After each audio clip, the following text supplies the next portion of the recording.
બહુચર્ચિત જૂનાગઢના રાજુ સોલંકીના પુત્રનું અપહરણ કરી તેને માર મારી જ્ઞાતિ પ્રત્યે હળદૂત કરનાર ગોંડલના જયરાજસિંહના પુત્ર ગણેશ તથા તેના 10 સાગરીતો વિરુદ્ધ જૂનાગઢ માંગ ફરિયાદ દાખલ થયેલ, જે સંદર્ભે 2 દિવસ પહેલા 3 આરોપીને એલસીબીએ ઝડપી પાડેલ, પરંતુ ગત રાત્રે આ કામના મુખ્ય આરોપી ગણેશ તથા તેના અન્ય 7 સાગરીતોને ગોંડલના એક પ્રાઇવેટ ફાર્મ માંગ હોવાની બાતમીના આધારે ત્યાં રેડ કરી આ તમામ આરોપીઓની ધરપકડ કરેલ અને જૂનાગઢ ખાતે લાવેલ હતા। સાથે તેમની પાસેથી એક થાર કાર તથા એક ફોર્ચ્યુનર કાર પણ મળી આવેલ, જેને પણ અટક કરેલ અને આજરોજ આ તમામ આરોપીઓને કોર્ટમાં રજૂ કરી રિમાન્ડ માંગવાની તજવીજ હાથ ધરેલ। આ અંગે ડીવાયએસપી શ્રી ધાંધલિયાએ પત્રકારો સમક્ષ વધુ માહિતી આપતા જણાવ્યું હતું કે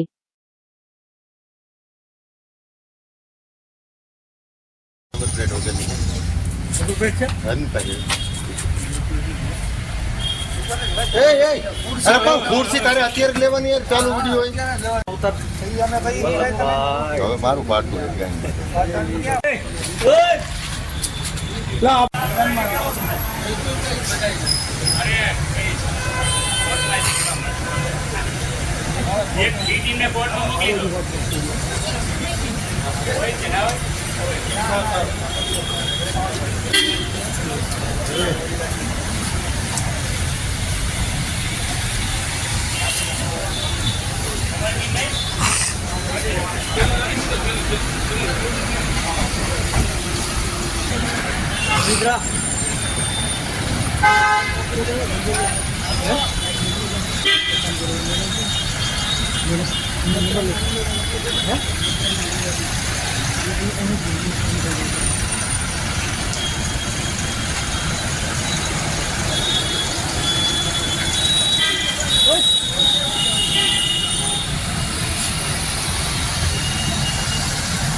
જો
गई तारीख 30/5/2024 रोज रात्रिना समय ए डिविजन पोलीस स्टेशन में जो बनाव बनेलो ते अंतर्गत संजय राजूभाई सोलंकी की फरियाद आईपीसी की कलम 307 किडनेपिंग एटले के 365 રાયોટિંગ, આ ઉપરાંત એટ્રોસિટી મુજબ ગુનો દાખલ કરવામાં આવેલો.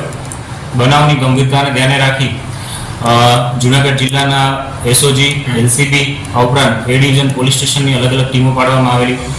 આ ગુનાની તપાસ દરમિયાન જે ફરિયાદીએ જણાવેલું કે જે બાઇક અથડાવાથી બોલાચાલી થયેલી તે બાબતે 31 તારીખના રોજ વહેલી સવારે 3 વાગ્યા આસપાસ આ જે ફરિયાદીને અન્ય આરોપીઓ 3 ગાડી લઈને આવેલા અને અહીંથી છે ગોંડલ બાજુ લઈ ગયેલા. ત્યાં કોઈ અપરિચિત જગ્યાએ તેને માર મારેલો, તેનો ન્યૂડ વિડીયો ઉતારેલો અને ત્યારબાદ ફરી પાછો કિયાના શોરૂમ પાસે અહીંયા ઉતારી ગયો. તો આ બાબતે છે જુનાગઢ જિલ્લા પોલીસ દ્વારા જે નેત્રમના કેમેરા લાગેલા છે તેનું સતત સર્વેલન્સ દરમિયાન આ જે 3 ગાડીઓ હતી તે આઈડેન્ટિફાઈ કરવામાં આવેલી કે કેટલા વાગે જુનાગઢ સિટીમાં એન્ટર થાય છે, કયા કયા લોકેશન પર ફરે છે. ત્યારબાદ અગાઉ જે તપાસ કરવામાં આવેલી તેમાં કુલ 3 આરોપીઓની ધરપકડ કરવામાં આવેલી. નામદાર કોર્ટ દ્વારા તેમને દિન 2ના રિમાન્ડ મંજૂર થતા રિમાન્ડ દરમિયાન પણ પૂછપરછ કર્યા બાદ તેમને જેલ હવાલે કરવામાં આવેલા અને હાલ જ્યુડિશિયલ કસ્ટડીમાં છે. વધુમાં ગઈકાલે રાત્રિના રોજ LCB PSI Shri decay Jhala અને એ ડિવિઝન પીઆઈ વત્સલ સાવજ આ જે બંને ટીમો છે જ્યારથી ગુનો બન્યો ત્યારથી ગોંડલ અને તેની આસપાસ આરોપીની શોધખોળ માટે છેલ્લા 4-5 દિવસથી આ વિસ્તારમાં પ્રયત્નશીલ હતી. ટેકનિકલ સર્વેલન્સ અને હ્યુમન સોર્સિસના આધારે એવી બાતમી મળેલી કે ગણેશ જયરાજસિંહ જાડેજા અને અન્ય જે આરોપીઓ છે તે કોટડા સાંગાણી પાસે આવેલા અડમતાળામાં ભગીરથસિંહની વાડીમાં આ લોકો આવવાના છે. તો હકીકતને ધ્યાને રાખી LCB Shri PSI Shri decay Jhala અને એ ડિવિઝન પીઆઈ વત્સલ સાવજ તેમની ટીમ દ્વારા આ જે ગણેશ જાડેજા અને અન્ય જે 7 આરોપીઓ છે તેમને બ્લેક કલરની ફોર્ચ્યુનર અને મહિન્દ્રા થાર બંને ગાડી સાથે રાઉન્ડ અપ કરવામાં આવેલા. ત્યારબાદ રાત્રિના સમયે તેમના વિરુદ્ધ પ્રાથમિક પુરાવો મળતા આ જે ગુનો દાખલ થયેલો તેના કામે છે ધરપકડ કરવામાં આવેલ છે.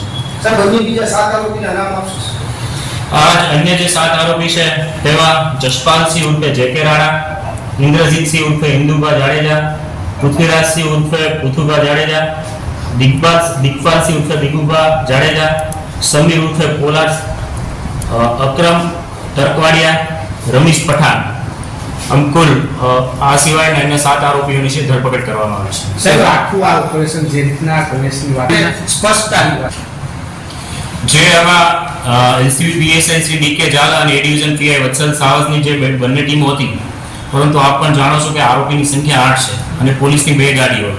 તો આ જે વાત કરી છે કે ફોર્ચ્યુનર ગાડી એ ગુનાના કામે કબજે કરવામાં આવેલી છે, તે ગાડી ચલાવનાર પણ પોલીસ હતી. ગાડીમાં જે ક્લીનરની સીટ પર પણ પોલીસ કર્મચારી હતા જે પ્રાઇવેટ ડ્રેસમાં રેકી કરવા ગયેલા હતા. ગાડીની અંદર અન્ય આરોપીઓ હતા, પરંતુ જે આપ મીડિયાના માધ્યમથી પણ જે જાણવા મળ્યું ગણેશને જે ડીકે ઝાલાની જે ટીમ છે તેમની સાથે સરકારી બોલેરો ગાડીમાં લાવેલા, ફોર્ચ્યુનર ગાડીમાં અમને કોઈ લાવેલું નથી. સર કેવા બધા ચાર્જ વગેરે છે? આપણી પર એટ્રોસિટી છે, એક્સટોર્શન છે, અપહરણ છે. આરોપીઓ વિરુદ્ધ છે આ જે ફરિયાદીએ જે હકીકત જણાવ્યા તે મુજબ આઈપીસીની કલમ 307 એટ્રોસિટીની જે કલમ છે, ઉપરાંત રાયોટિંગ આ સાથે સાથે છે અને જાનથી મારી નાખવાની ધમકી આ મુજબના છે ગુનાઓ દાખલ કરવામાં આવે છે. ખાસ કરીને ઓળખ પરેડ કરવામાં આવી છે કે નહીં સાહેબ ફરિયાદીની સામે? હાલ આરોપીઓ છે રાઉન્ડ અપ કરવામાં આવેલા, એરેસ્ટ કરેલા છે. અન્ય 3 આરોપીઓ માટે અમે ઓલરેડી છે એક્ઝિક્યુટિવ મેજિસ્ટ્રેટને રિપોર્ટ કરેલો છે, પરંતુ જે મતગણતરીનું કામગીરીમાં રોકાયેલા હોવાથી મામલતદારશ્રી દ્વારા જે તે સમયે તારીખ આપવામાં આવેલી નથી. આજે જે 8 આરોપીની ધરપકડ કરવામાં આવેલી છે તેમના માટે પણ અમે છે આજરોજ મામલતદારશ્રીને તેની ઓળખ પરેડ થાય તે માટે રિપોર્ટ કરેલો છે. વહેલામાં વહેલી તકે અમને તારીખ મળે તો અમને છે ઓળખ પરેડ કરવામાં આવશે. ફરિયાદીનું કહેવું હજુ સુધી હથિયાર કબજે કરવામાં આવેલ નથી. મોડી રાત્રે આરોપીની ધરપકડ કરેલી છે. 8 આરોપીઓની પ્રાથમિક પૂછપરછ થયેલી છે. આ ઉપરાંત તેમના મેડિકલ સારવાર કરવામાં આવેલા. હવે એમને રિમાન્ડ નામદાર કોર્ટમાં રિમાન્ડ માટે રજૂ કરવામાં આવશે. ત્યારબાદ ખાસ કરીને જે આર્મ્સ એક્ટના જે ગુનો દાખલ થયેલો છે તો એમને હથિયાર, અન્ય લોખંડના પાઇપ અને જે ન્યૂડ વિડીયો ઉતારેલો આ બાબતે તપાસ શરૂ છે. એટલે કોર્ટમાં પણ જે રિપોર્ટ સબમિટ કરવામાં છે રિમાન્ડ માટે પણ અમારા આજ મુદ્દા રહેશે. આ દિશામાં હજુ પોલીસની તપાસ શરૂ છે, જેથી કરીને કુલ 7 દિવસના રિમાન્ડ માંગવાના છે. હજુ આરોપીઓની પ્રાથમિક પૂછપરછ થઈ છે અને એ તપાસનો વિષય છે. હજુ નામદાર કોર્ટમાંથી રિમાન્ડ પણ મેળવવામાં છે. આગળ હજુ કોઈ બીજી હકીકત આવશે તો આપ લોકોને ફરી માહિતગાર કરવામાં આવશે. સાહેબ કેટલા મોબાઈલ કબજે કરાયા છે? આરોપીઓ પાસેથી કુલ 2 મોબાઈલ કબજે કરેલા છે. તપાસમાં ગણેશ બ્લેક કલરની ટોયોટો અને મહિન્દ્રાની બ્લેક કલરની થાર આ બંને ગાડીઓ કબજે કરી છે. સર આ વિડીયો ઉતાર હાલ એવો કોઈ આરોપીઓ તરફથી છે આ બાબતમાં પ્રાથમિક તપાસ દરમિયાન એવું જણાવે છે કે આજે પીઠડિયા ટોલ નાકાથી આગળ છે માથાકૂટ થયેલી, ઝપાઝપી થયેલી.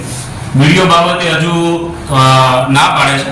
આમ છતાં રિમાન્ડ મેળવ્યા બાદ આ દિશામાં વધુ છે એ ખરેખર પૂછપરછ કરી અને આવો વિડીયો ઉતારેલો કે કેમ એ તપાસ કરવામાં આવશે. ફોન એફએસએલ માં કેમ હા, એમાં જે જેટલા લોકો પાસે પણ સીડીઆરને આધારે એમના મોબાઈલ હતા એ વિડીયો ઉતાર્યા બાદ ડિલીટ કર્યો કે શું કર્યું એ દિશામાં પણ તપાસ કરવામાં આવશે અને જરૂર પડે છે આરોપીઓના મોબાઈલ એફએસએલમાં મોકલવા. સર આ ભોગ બનનાર છે અને ક્યાં ક્યાં લઈ ગયા હતા આ લોકો અને કેટલો સમય રાખ્યો તમને?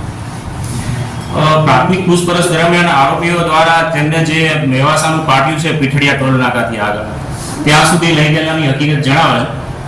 આગળ હજુ અન્ય કોઈ પણ લઈ ગયા હોય તે વિશે સમર્થન આપતા નથી.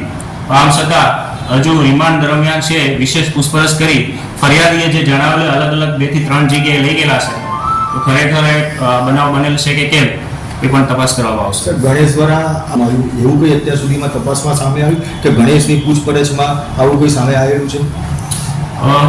અગાઉ મેં કહ્યું કે મોડી રાતે ધરપકડ કરેલી છે. 8 આરોપીઓ છે, તેમના પૂછપરછ થઈ છે. પ્રાથમિક તપાસમાં જે વિગતો કહી છે આપ સમક્ષ રજૂ કરી છે. ખંડણી બાબતે હજુ કોઈ વાત કરેલી નથી, પરંતુ આમાં તપાસના કોઈ પણ એંગલ છે એ બાકી નહીં રહે.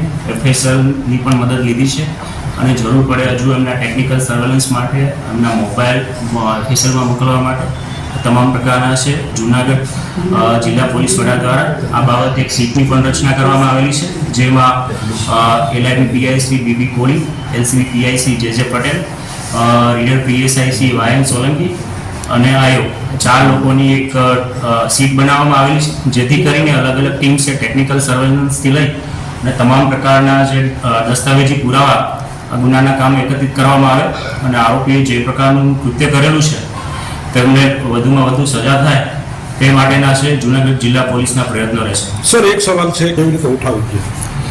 આ બાબતે હજુ પ્રાથમિક પૂછપરછ થઈ છે. અન્ય એમાં જે આરોપીઓ આવેલા